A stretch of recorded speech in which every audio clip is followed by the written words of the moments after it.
Hello, my name's Mandy Shaw and today I'm going to show you how to make some lovely Christmas bunting just in time for the festive season. You need to prepare a little bit earlier than perhaps normal, but it's well worth making, and your family will have it as an heirloom forever and ever and ever. This is the bunting that's in my book, Quilt Yourself Gorgeous, as I'll show you later on.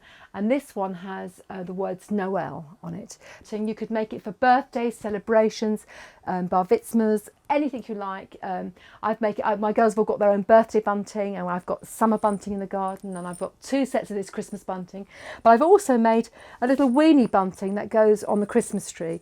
And this little bit of bright white on the Christmas is very lovely. And I've done this with pearl buttons so they shimmer, and it looks very beautiful. You can do it applique words on Noel, peace, love.